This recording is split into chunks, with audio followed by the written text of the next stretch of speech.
This is Thrive Perspectives, an ever-growing discussion about the issues and ideas that shape our lives, with your guide, Dr. Matthew Jacoby. Welcome to Thrive Perspectives.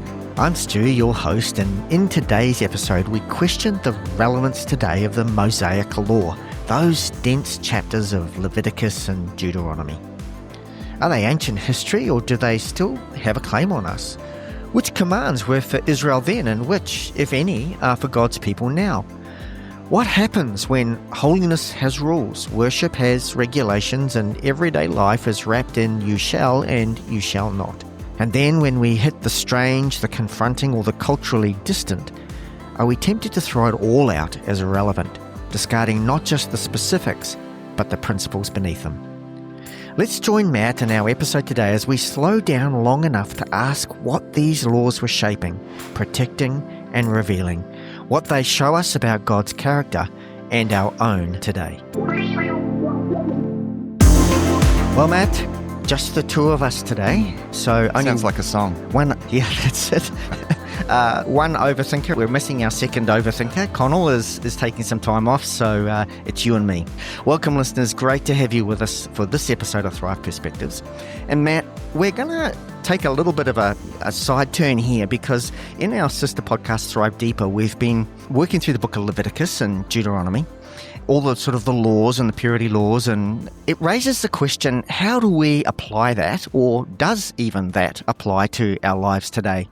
And we thought it would be interesting to have that conversation, because I think the temptation can be sometimes to say, oh, that's Old Testament and we're in the New Testament now, or, oh, some of those things don't apply. For instance, you shouldn't mix cotton and wool in your clothing, or you shouldn't boil a goat in its mother's milk. How do we take this without sort of picking and choosing which bits of scripture still apply to us today? So, yeah, and it keeps coming up in different conversations and contexts about Christian ethics. So, I teach Christian ethics, and as I follow certain arguments for certain things, there's a tendency, because of course most of biblical ethics is actually contained in the Old Testament, right? That's it. We don't have the same kind of systematic, sort of bulky systematic, working through or applying the principles of the character of God and who we are. And I mean, this is important framing. I'm going to go into this a bit more to particular situations, and what you get in Deuteronomy, well, not just Deuteronomy, but Exodus, of course, through to Deuteronomy, you get a much bigger and systematic sort of application. What do these principles look like applied to, situations of that culture? So we shouldn't allow the cultural difference to mean that it doesn't apply to us in principle.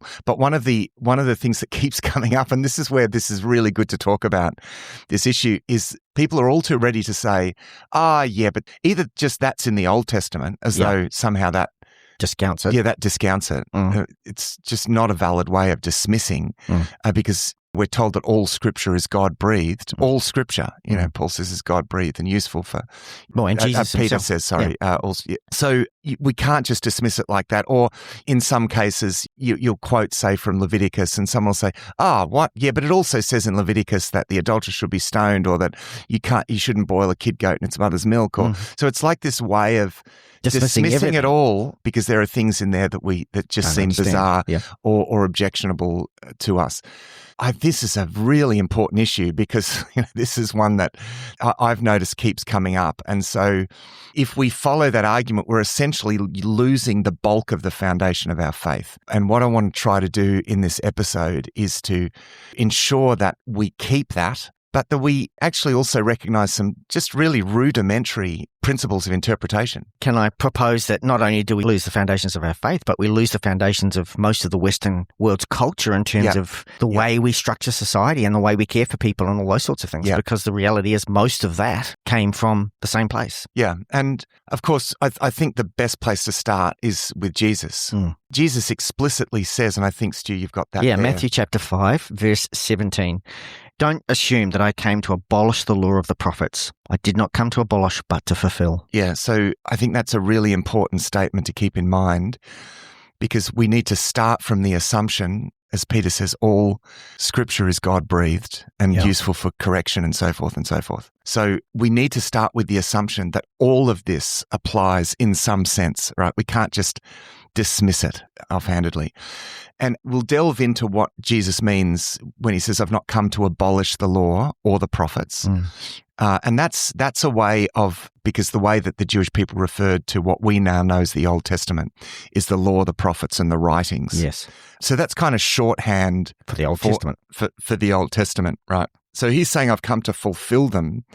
So there are parts of that Jesus fulfills that makes elements of that law obsolete in the sense of needing to practice those things, but there are still principles in that. So everything, and we've said this in the deeper episodes as we've worked through Leviticus, all of the theology around holiness, what holiness means, how to guard sacred space, all the theology around atonement, about making things right between us and God, concepts of sacrifice, all of that theology is laid down there in Leviticus. It all applies, right?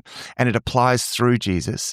And so none of it's obsolete in that sense, okay? So there are certain specific laws that we may not practice as they practiced in them, but we do practice them because we're believers in Jesus. So what you're saying is the purpose and the principle of those laws is still applicable today, but the practice of it is different. Potentially. Yeah, the practice can alter depending on the on the context. But I'd really want to nuance that. So let's just start with a framework here. And I think this is useful as a sort of a broad way of using the Bible for Christian ethics, right? This is me as an ethics teacher. So first of all, we don't go immediately to laws. That's not the place that you start, because that's not where the Bible starts. Right? The Bible doesn't start in Exodus chapter 20. It doesn't start with the 10 commandments. It starts with 10 other divine commands by which the world was created. And you can't understand the 10 commandments in Exodus 20 if you don't understand the 10 commands in Genesis chapter 1, right? And God said, and God said, and God said. Genesis chapters 1 and 2 lay down basically the whole order of creation. It's like the foundational chapter for everything that follows.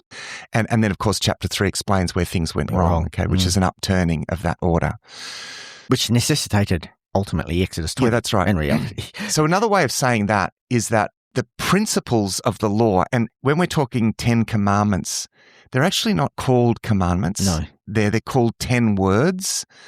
And we might think of those more as principles, even that term doesn't quite get it, but because they're negative commands, right? So they draw a line, basically. Don't do it's like the rumble strips on the side of the road, right? It's not just a law-keeping life, right? It's a life of loving the Lord with all our heart, mind, soul, and strength, and loving our neighbor as ourselves, right? That's what we're doing. But these 10 words are kind of setting the boundaries, right, for that. So the 10 Commandments are based in basically a story. Every system of ethics is based in a system of values. And a system of values is basically an account or a view of an ultimate good. What is ultimately good? Every ethical system is based in a notion of a sense of what is ultimately good, and how do you ascertain that? So a flat worldview, good means something like human well-being and human happiness, right? Maximum happiness, for the minimize pain. That's a way of trying to come up with a notion of what do we mean by good, and therefore we can judge what is bad, by that. Evil is a word that needs more dimensions than that flat worldview can have. Because what is hot if you don't have cold? What is cold if you don't have hot? I think my point is that evil demands perhaps a bigger perspective, an absolute perspective, because there are some things that are absolutely wrong, we would say, in our worldview. But anyway, let's not get off track. So every system of values or notion of what is ultimately good is based in a story. Okay, this is really important. And we have talked about this previously. Everyone's system of values is based in a story. Everyone lives within a story that they think that they're part of. Now, important to say, when we say story, we're not talking nursery rhyme or bedtime story. Yeah, We're talking that's about a narrative, essentially. We're talking about a Yeah. I mean, a story is the best word to use, but I think we have this connotation that a story, don't tell stories. It's like it's not something that's not true. It's not something that's not true. But a lot of the stories are not true. I mean, because we construct let's call it a framework of meaning within which we place our lives. We just have to do that as people, right? And, it's been generally agreed that this is just what we do. We're narrative creatures. We naturally understand our life in the light of a story, right? So people since the beginning of time have constructed stories by which they make sense of their lives. So everyone is telling a story. The question is, which is the right story? And one of the great things about the biblical story is that it tells the story of humanity in a way that accounts for everything that we intuitively know deep down, senses of right and wrong and also a sense that there is something fundamentally wrong with the world, and also a yearning for some sense of meaning in this mess and all of the different aspects. And I mean, we've talked about how the biblical story makes sense of all of this in a way that nothing else does. Now, we're not doing apologetics here, but it's a story. And so it's important to understand that Christian ethics is based in our understanding of what is ultimately good, which is based in the biblical story, right? And of course, just to close off the apologetic thing, the way to find out whether the story is true is to live in the story, right? You get into the story and there's a sort of reconciliation with ultimate reality that occurs. I would describe it as that. So I think you can know that you know that you know. It's not just theorizing. Anyway, and I mean, I've heard that from lots of people. Well, just before I've heard that from lots of people who come to faith and go, oh, I get it now. Yeah. All of a sudden the pieces fall into place for them. Yeah. So it's not just an intellectual thing. No, that's right. It's what I would describe as a deeply existential sort of experience that we have of ultimate reality unfolding. We're part of a story. So let's call that the first level is the story, and that gives us the ultimate sense of what is ultimately good. Because God created things in a certain way, and that created patterns. So the good is largely to do with God's order. And that this is a very important ethical principle. I just probably need to not rush off this for a moment. Yep. So good, our concept of good has everything to do with things being rightly ordered, right? God created everything. And so there is nothing inherently corrupted or bad or evil. According to, and this is an insight, and I've talked about this before, this is an insight of Augustine's. Ask the question, if God created everything good, where does evil come from? And he described evil as the disordering of God's order of good things, right? Because God created all things good, but he also created them there's a certain order, okay? So it's not just that everything that God created is good, it's that he created them all in a certain order, that there's a hierarchy of goodness and an order. It's everything in the right order, right? And that's what's described in Genesis, chapter 1 and 2. So that's our top level, right? That's the source of our ethics. It's based in, that's where you go to find out why is it that, so when you go to the 10 Commandments and we're told you shall not murder, okay, that's based in the concept of the sanctity of life that is part of God's order in chapter 1, right? Because God created mankind in his image. So that's why it's okay, in a sense, to step on an ant. And I don't, because we're the caretakers of creation. But that's where there's a difference between killing an animal, for example, and killing a human being, because human life is set apart and sacred. So straight away there, you've got that step from the broad principle, the story. God created human beings in his image. Therefore, you shall not kill. Now, this is where we go to the next level. Therefore, when you build a house, and I just read this yesterday in Deuteronomy, when you build a house, make sure at the top level you put a railing around the edge so that someone doesn't fall off. Why? Are we just going to dismiss that? Yeah. Well, no, because it's based in you follow that up the line, right? And it's based in the principle that we are guarding human life. Okay? Yes. So let me give you another example. Starting with the story. In the beginning, God created the heavens and the earth. Okay, so there is one ultimate creator God who created us and everything else. That's the first level. That's the story, right? We go to the second level. Therefore, you shall have no other gods apart from me. That's the next one. You shall have no other gods apart from me. That's the commandment. Then we go to the third level. Therefore, do not boil a kid goat in its mother's milk. that's a cultic ceremony, probably some kind of fertility ceremony, by which you can buy off from the gods the blessing of fertility. So there was some other meaning in that. It wasn't just about it being a kid goat in its mother's milk. It was the symbol of what that was it was like a cultic. What people believed that was going to achieve for them. Yeah. So don't get involved in all of these religious ceremonies, because there is one creator God, and so you shall have no other gods apart from. And so you've got to follow it down. So does it apply? Yes, of course it applies. Now, in our cultural context, it's not really a thing, but the principle still applies. But let me ask you a question then. And so does that mean if let's just say I'm cooking tea and I decide I'm going to boil a kid goat in its mother's milk, there's nothing actually wrong with that practice unless I'm doing it with some other motive? Is that what you're kind of saying? Well, I mean, it's interesting to note actually that still in Jewish households today, they're very careful to separate meat products from dairy products. Right. Sort of based on that. This is where we now get to talking about what the law of Moses is actually doing. Yeah. Okay. What those particular instructions are doing. Okay. Yeah. Okay. Because they're paradigmatic. They're not. It's not an exhaustive law. No, that's like our sort of civil law, where there's kind of a law for everything. And if it's not there, they're examples of the application of principles to certain situations. Yes. Right? So I just want to pause on that 3-level thing, if I can, just for a moment, Stu, because I just want us to pause on that, because that I think is an important principle of interpretation. Another one that comes out of and God created mankind in his image, male and female, he created them, and so forth. So there's, and so then you get this statement of community, that the communion of human beings symbolized by the core human relationship, which is the man-woman relationship, that we reflect God's image in relationship, primarily with the closest of relationships, which is the man-woman relationship.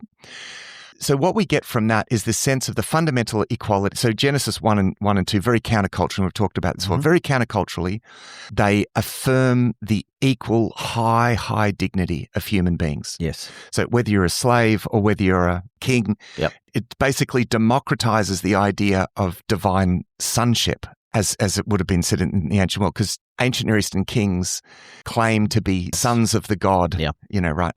They were created in God's image. But amazingly, what the biblical text does is it democratizes that. It says, no, all human beings are created in the image of God. And we bear that image through community as well. So there's a lot of things that come out of that. So that's the story, right? Mm-hmm. So we go from the story, and then we go to things like the laws around slavery, for example. So the important thing in the laws like that, they're trying to shift one situation in a direction that is moving towards that ideal. Right. So we're not going to get from 0 to 100 overnight. People will fall into slavery, right? There are battles. So you'll have captives. Okay. People will fall into debt slavery. That's just you're not starting from a squeaky clean situation. What the law of Moses is doing, it's starting from a certain cultural, very messy situation.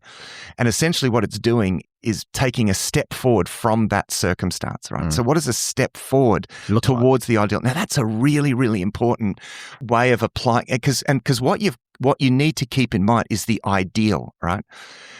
Our lives are a movement towards that ideal, okay? This is what, the Holy Spirit is given to conform us to the image of Christ, right?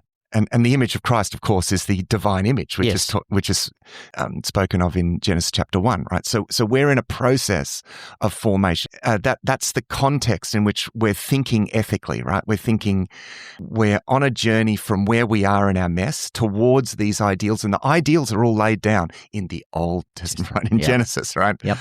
And what Deuteronomy is giving us is an example of what do these principles look like to get them headed back in the right direction as a community, right? Because we also need to ask what is unique about that context. And one of the things that's unique is that they're a nation taken out of a nation.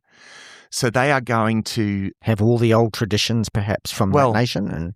Yeah, they are, but they're also not going to inherit the laws of that nation. They need their own set of civil law as well.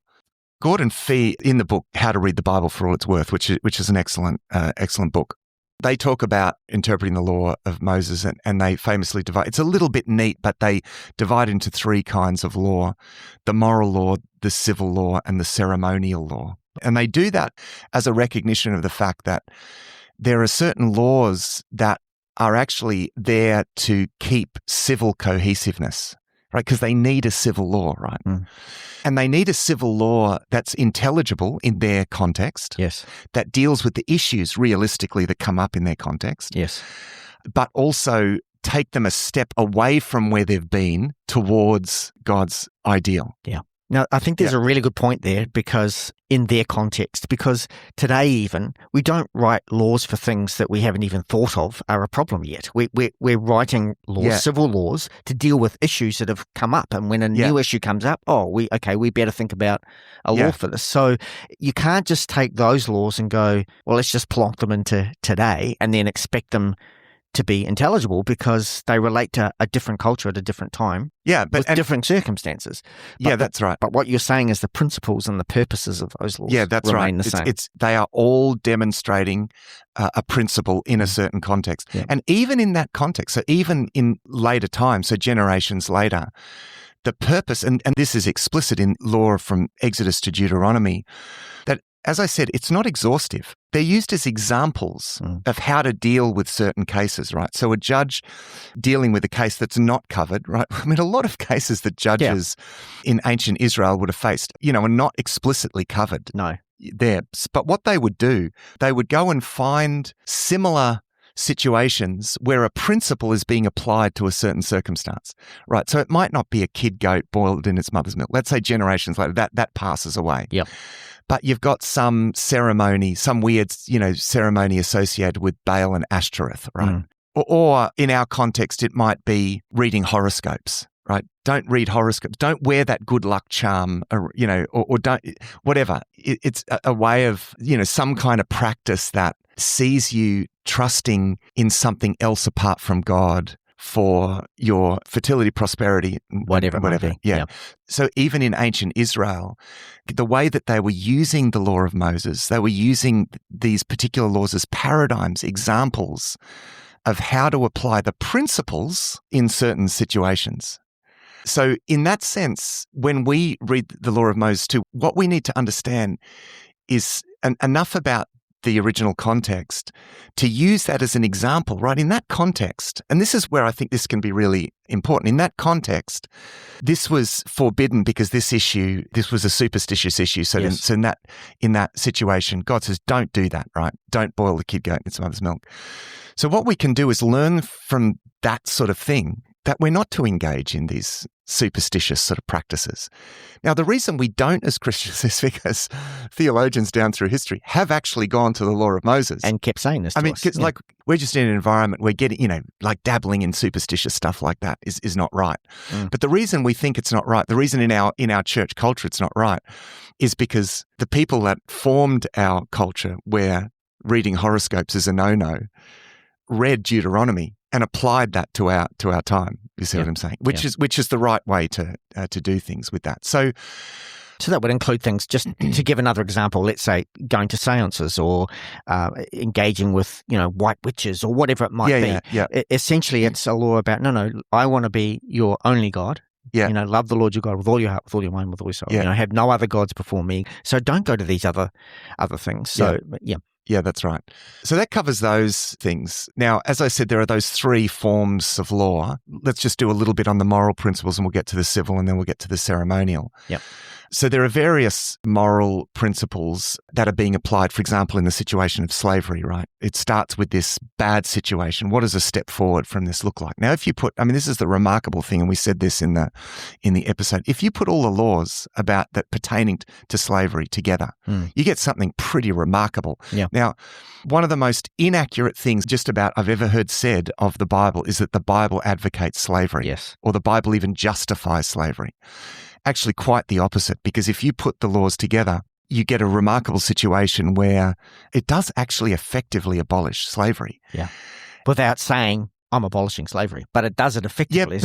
But it's practical. But you can't just suddenly in that society say, right, no slavery, because how's that going to work? So again, you're coming back to this principle of pointing people in the right direction and starting that way, not trying to get to the destination. You essentially recreate another form of slavery, because basically you've got a whole caste of people who are slaves who then are out on their own. Yep. I mean, what are they going to do? They're basically going to fall in. It's going to end up being slavery again. So how do you effectively and practically abolish it? And this is the brilliant thing about the law of Moses, right? So it basically limits the time period of slavery to 6 years. So after 6 years, they're to go free unless they want to stay. Now, and even if they want to stay, you then got to treat them like one of your family. Yeah, that's right. Yeah. And if you mistreat them and they're injured, they get to go free. Yes. If they run away, the law in Deuteronomy 23 says you are not to send an escaped slave back to their master. Well, which was completely the opposite of what everyone else was doing. All the other ancient Near Eastern laws say exactly the opposite. You must not harbour an escaped slave. You have to send them back to their master. Yeah. Whereas the law of Moses amazingly says, no, you must not send them back. Yeah. And imagine that. Essentially Israel becomes this haven for enslaved people. And where did they come from? They were slaves themselves in Egypt. Yeah, that's right. And that's why that's applied. But it's actually based in this, it is based in this idea of the equal fundamental dignity of all human beings because we're created in the image of God. So when you put the laws together, it is effectively abolished. I mean, you've got essentially slaves become members of the household that need to be treated with equal respect. They have equal rights under the law. They have, if they're mistreated, they can leave. If they decide to leave, they have to be sent away with abundant provisions, right? Do not send them away empty-handed. If they decide that they don't want to serve you anymore after that period, even then it says they're not allowed to go away empty-handed. I mean, it's just remarkable. So, and if they're in debt slavery, their debts are completely forgiven. I mean, which is, I was going to say, we have conjure up this picture of, sort of the 1950s movies on slavery in America kind of thing, with people just being captured and taken because of their race and essentially made into slaves. In most cases, not all cases, but in many cases, let's just say, this was bondservant, really. They owed money, which they couldn't afford to pay back, so they agreed to work for the person they owed the money to. Until that debt was paid. And as you say, the civil law puts a time on that, which was 7 years. Yeah. But it's hard for us not to conjure up that picture of slavery that we've seen, Now, I'm sure there were cultures that did treat slaves like that, captives from war and all those sorts of things. But and that's explicitly outlawed. That's right. In Israel. So law, And it's to apply, I mean, there's so much about care for the foreigners. I mean, there's so much about care for the foreigners, which is just, again, really countercultural for the time, and including foreign slaves, and all of this sort of stuff. So don't send them back. It's quite remarkable. So there are many aspects like that. Now, there's another one in Numbers, which we covered in our deeper episode, Stu, which is the case of a woman who's been accused of adultery.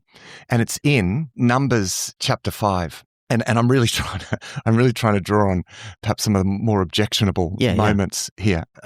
This is essentially a test. The title in my NIV here is a test for an unfaithful wife, and it looks a little bit like a trial by ordeal, which was common in the ancient world. People think of like witch trials, where you throw them in the water and if they float or they sink or whatever. Yeah, that's right. Yep. If they float, they're a witch. If they drown, they're not. They're not. And there's no way to win that one. No, it's just so that was actually quite common in the ancient world. So this is really interesting because this is actually a protection for the woman. I mean, this is the thing. It doesn't look like it to us, but actually in the ancient context, it's got to work. Right. It's got to actually work. This is the thing, right? According to Numbers 5, there are situations where a husband suspects his wife of adultery. Or you can imagine this in the ancient world. And actually, there are a lot of problems ensued for this, and women were often accused and punished wrongly in the ancient world. And this is interesting because this is a law that is protecting against that. It's protecting the woman against that. Did it also allow the husband then to divorce the wife if she was accused of that? Was that kind of part of a mechanism perhaps that was being used to abuse these women? It could. Which then, I mean, again, the problem with that is that then they're out on their own, and that's a very precarious situation to be in. In that culture, yep. So this basically protects the woman by offering something that looks a little bit like the kind of trials by ordeal, enough just to satisfy a husband, a jealous husband. So she is to go into the temple. She is to declare on oath that she's innocent Before God, essentially. Before God, okay. And then they sprinkle some of the dust from the temple floor into the water, into water, which she then drinks. And the idea is, and it's not that that's harmful in itself, but that she has declared, an oath in sacred space before God. So therefore, the husband has got to be satisfied that if she has falsely declared that, it says, well, the curse of God will come upon her and her stomach will swell and which is unlikely to happen just from sprinkling some dust from the So it makes very clear that the punishment for lying directly to God will come from God directly, not from the sand, not from the dust from the floor, but directly from God. Yes. And that if that doesn't happen, then the husband has to be satisfied. Yeah. And he's not allowed to mistreat her. He's not allowed to divorce her. Yeah. And so you've got, in what sounds just so terrible for us, and I've had people that are vexed over that passage. Yet, to me, it feels like if you think about what a breakdown in trust in a marriage does, to have something that they could equivocally both walk away from, and know it wasn't true, gives that marriage the best chance. Yeah. Without that, even if she says, no, I didn't, and he decides to believe it, there's always that doubt in his mind, whereas this actually completely clears the air. Yeah, that's right. So, I think we should study this. And this is, what does God do, where there's jealousy or where there's, the other cases of application of moral law. What do you do with where there's been manslaughter and someone's aggrieved? Yes. But it wasn't intentional to kill the person. It wasn't intentional. So what do you do? And so they set up these cities of refuge, where that person can go. It's facing the reality that there's going to be extreme grief and anger over that. It's someone's negligence, let's say, because it could be negligence perhaps, or where that's unproven, which has often been the case. Yeah. So, the manslaughter is protected in this city of refuge, and the avenger of blood is not. Now, again, this is dealing with a cultural reality where vengeance is very, very common. You avenge the blood, that's been shed. And so it's taking a very common cultural practice, saying, no, you can't do that now because all life is sacred. You can't, and there has to be justice, and it's presumed innocence, not presumed guilt. This is the same with this thing about the unfaithful wife. It's presumed innocence, not presumed guilt. And of course, we take that as a given in our culture. But where did we get it from? Yes, right? exactly. Where did we get presumed innocence from? We get it from the law of Moses, right? And that's a right application, right? You don't presume guilt, you presume innocence. And guilt can only be on where there's witnesses and evidence. And so forth, and evidence. There examples of the moral law, and there's probably a lot more that we can give. Probably just one other one is the laws around sexuality. In Leviticus 18, there's this long list of prohibited, sexual practices, and it begins with, you must not do as they do in Egypt, right? Because you're going to be separate. And it gives this long list of different things. Some of them are separated out and with the description that this is detestable or abominable, like a particularly bad desecration or crossing of God's order of boundaries. Homosexuality is one of those things that it describes in that way in Leviticus 18. Now, again, the statement, this is where often in revisionist approaches to Christian ethics, they will look at this and say, but we can just dismiss that, right? Because it's in Leviticus. Right. And just because it's in Leviticus, because there's other things we can dismiss as though it's some old-fashioned sort of thing. No, but this is where we follow it up the line, right? Yeah. Because that goes up to the story of the primary image reflecting relationship is the unity and diversity of the man and the woman. You go back to the story, right? The two becoming one. That's the ideal that this is connected back to. It's interesting because I've had a little bit to do with legal agreements and the likes over my years. And it's interesting because even in our Western culture, we have a clause that says if any one clause is unenforceable, that does not nullify the rest of the clauses. That's often in contracts, because they realize they could have just got one thing wrong here that's not enforceable, but that doesn't dismiss the whole document. That only dismisses that particular clause. So we even recognize that, and yet we still use it as an argument, don't we? Yeah. Yeah. And because it's such a clear statement, the revisionist approaches, they just dismiss the whole book because it's in Leviticus. Yeah. But there are a few examples actually where there's a more clear relation to the ideal if you follow it up the line. Yeah. Because you go back to Genesis chapter 2 and the ideal of human relationships that's set up there.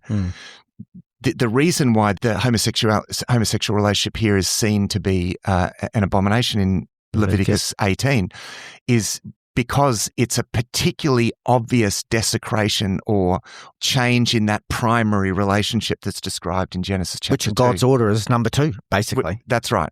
Which it's a particularly bad form of disordering God's order. Yeah. So that's where, again, we have to follow this stuff up the line. So I think that's kind of the easy part, let's say, even like I would describe that as the easy part, but even there with the moral principles, I mean, I've given plenty of examples of how people just dismiss it just because the rest is too hard. And again, as you say, even we recognize, again, we would say all of these, as Jesus says, it's not like any one of these Jesus said, all of this applies. Yes. All of this applies, right? I've not come to abolish one stroke or one dot or stroke from the law. He's talking about the Hebrew characters, of course.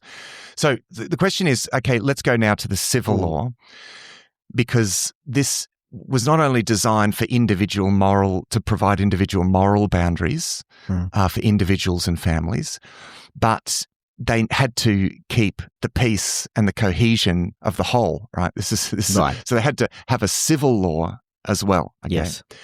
And they had to have a civil law where there was order, where the that I guess recognized the principles of ordering society, and where there were punishments. There had to be punishments. Yeah.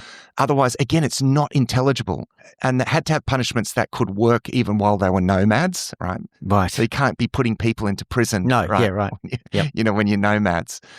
Now, remarkably, what the text actually does is that it discounts all of the many, and if anyone knows anything about the ancient world, we are talking cruelty beyond the imagination, right? Yeah. The sorts of things that happen, the ancient Babylonians and Assyrians, and I mean, this is just famously cruel forms of protracted death. Yeah. All of that's ruled out, completely ruled out. Okay. Now, if you're ruling that out, there still has to be a level of harshness for it to actually be a deterrent. It's still got to work in this context. And so stoning becomes a form of this, and partly because it was about creating a sort of community moment. I would say a sense of community trauma, like deliberate community trauma almost. Making an example. Not just making an example of the person, but But of what happens. Kind of experiencing God's grief in that moment. Because God grieves over that moment that such a thing should have to be done, right? God is not willing that anyone should perish, right? Yes. Yeah. God grieves over that anyone should perish, that anyone should suffer punishment, right? God paid the greatest price imaginable for that not to happen, right? So God is grieved when it does happen. So, the stoning thing is about sort of sharing in the grief and the trauma. Like I know it's a bad thing, but it's not just left up to one anonymous executioner in an isolated situation. Now, it's still bad, right? Yes. But it's still got to work. But that was basically it. So fairly quick death. We're in the ancient world here, right? It's got to work for that time. There is mention of burning, and what we need to understand is that was after the person is dead, because burial is so important in this time.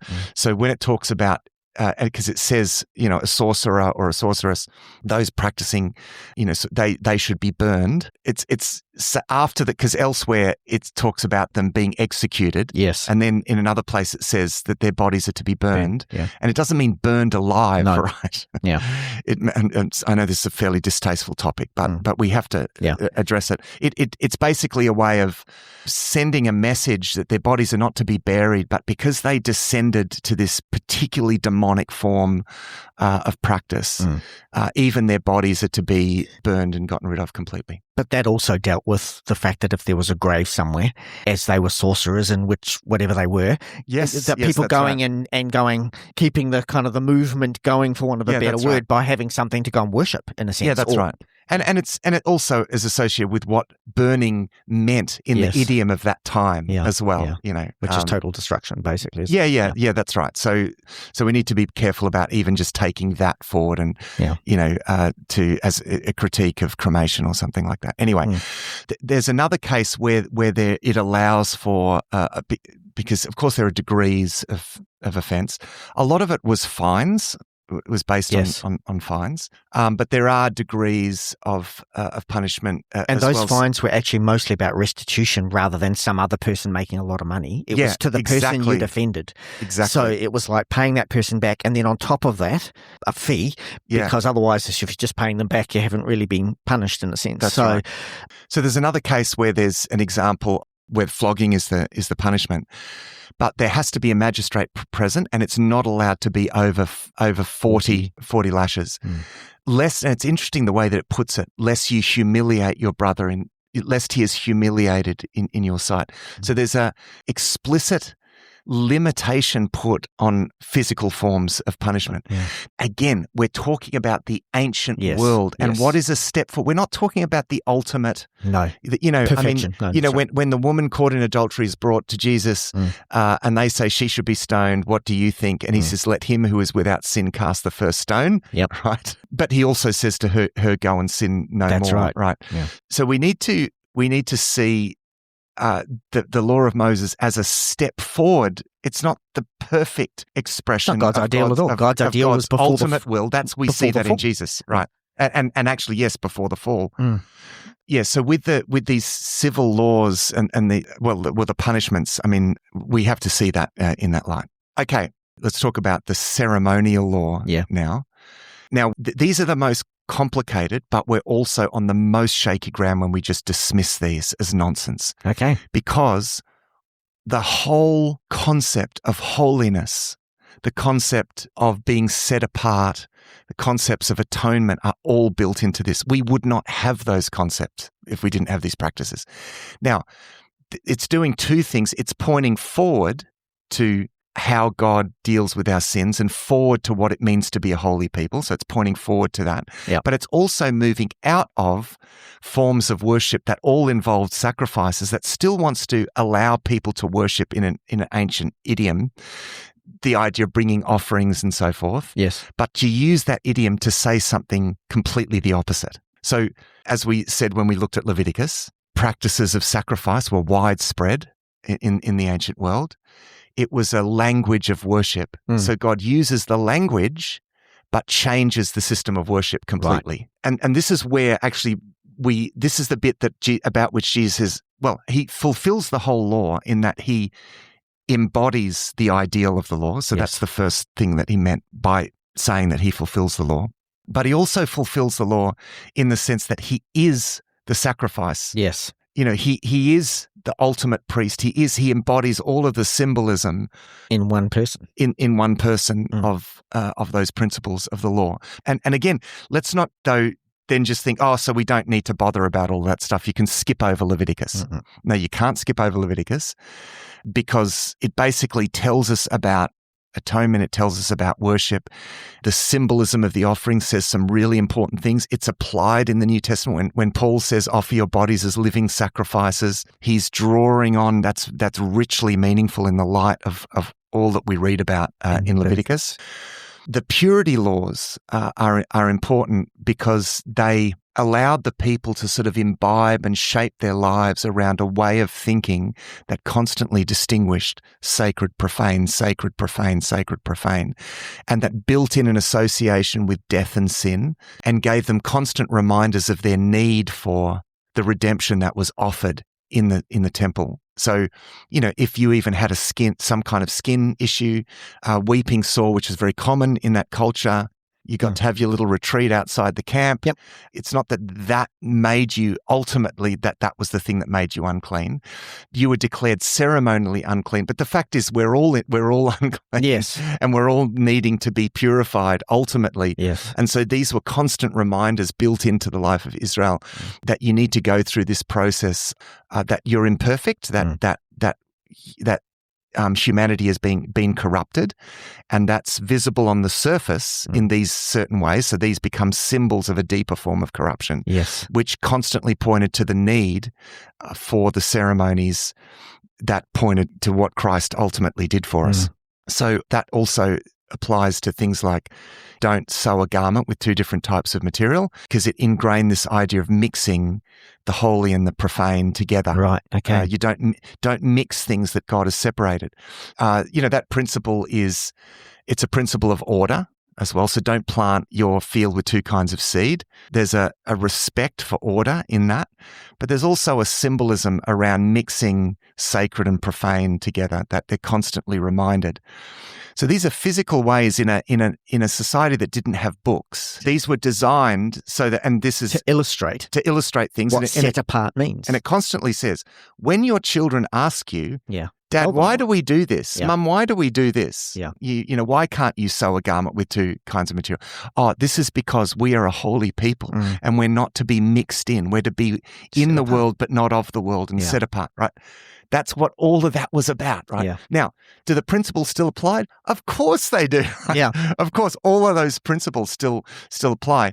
Of course, that particular symbolism, may not be necessary, but the principle actually is still completely relevant. And I would suggest maybe, Matt, we find ourselves today in a place where we are so drawn into the context of today's culture that if we honestly asked ourselves, what outwardly is visible about me that sets me apart, a lot of us would struggle. Yeah. Apart from going to church on Sunday, a lot of us would struggle. Yeah. It's actually reading Leviticus over the last little while has really convicted me around the notion of guarding sacred space. We are sacred space. Of course. Our hearts are sacred space. And I've been very convicted around guarding, like what am I bringing into sacred space? Yeah. I mean, reading Leviticus was enormously edifying in that way for me. It was just a reminder. And aren't we told again and again in Deuteronomy that we need to be constantly reminded constantly? Well, this people, when they practiced these things, they were reminded constantly, right? When they sowed their fields, when they sowed their garments, with the food laws distinguishing clean from unclean. So, okay, well, what are you doing to remind yourself? Yes, exactly right. These reminders were built into everyday life. And as you said, they didn't have... Maybe we need They didn't have the Bible to read, so it was in their day-to-day practices that it pointed them back to God. We've got the Bible, and even then we don't avail ourselves of reading God's Word as often as we should to remind us about God's call on us to be set apart and holy. Now, there are lots of other questions there that, like I think that's a good basis. And there are other questions around, well, does the Bible justify then capital punishment? Well, again, I think it would be a mistake just to go back that because it's an application to then. Yes. And it's wanting to take a step forward towards an ideal. Okay, so now what does the next step forward towards that ideal look like? And so in our culture, the reason we have a notion of not just punishment, but forms of crime prevention that focus on not just the dissuasive force of going to prison, but, focusing on rehabilitation. Yes. A lot of our forms of justice focus on rehabilitation, right? That's a Christian principle. Yes, exactly. That's, there's good theology has been done behind that, right? Because it's like, okay, if we keep moving towards the ideal, what does that look like, right? Deuteronomy is a step. We can't just stop there and say, oh, okay, well, they should be stoned. Yeah. We need to actually ask ourselves the question, what does a step towards this ideal look like? Although, again, the complicated thing is that the church isn't called to be the church exists within political structures. It itself is not meant to be a nation. It's meant to be a people from all nations. Yes. And so there's meant to be a distinction between the church and the state in that sense.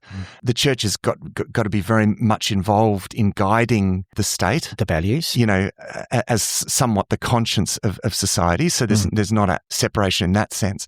But there should be a separation. The church should not seek to be a nation among nations. It's meant to be a people from all nations. Yes. Right? That changes how we then apply the civil law. But there are still principles there that we can draw on, that principles of justice, principles about having a law code that protects the weakest in society. I mean, the law of Moses does that remarkably. Having a system of values, here's another good one, that prevents a caste system from being created. The law of Moses is remarkable in that sense. All ancient societies were caste societies. And the law of Moses sort of breaks that down by ensuring that there was always a way out of poverty for people in poverty. I mean, I think these are principles that we should be going back to the law of Moses. Yeah, totally. And allowing the law of Moses to inform what does social justice look like in our context. Most of all, Stu, as I've read through Deuteronomy, I have been quite convicted by these exhortations again and again and again to remember, don't forget, that recognizes the natural waywardness, the natural ways in which we compromise. And the one thing that's particularly has stood out to me is this idea, when you go into the land and you prosper, be very careful that you don't say in your heart, my hands have done this. And there are all of these things built into the law in Deuteronomy that are to remind us again and again and again. And I think this is such a great principle. So we might not practice the festivals as they practice them. We might not embed these reminders as they embedded them. But what are we doing to remind ourselves continually of these practices? It's not going to work just to dismiss the whole of Leviticus to Deuteronomy, as we too often do. I think there is gold here to draw from that I think will set us on the right path. Thanks for joining us for this episode of Thrive Perspectives. Our hope is that these discussions will challenge you to look at life from a new perspective. You'll find all our resources at the Thrive Today website, thrivetoday.tv. If there's a topic that you'd like us to discuss, please email us. Our email is contact@thrivetoday.tv. Until next time, our prayer is that you will thrive.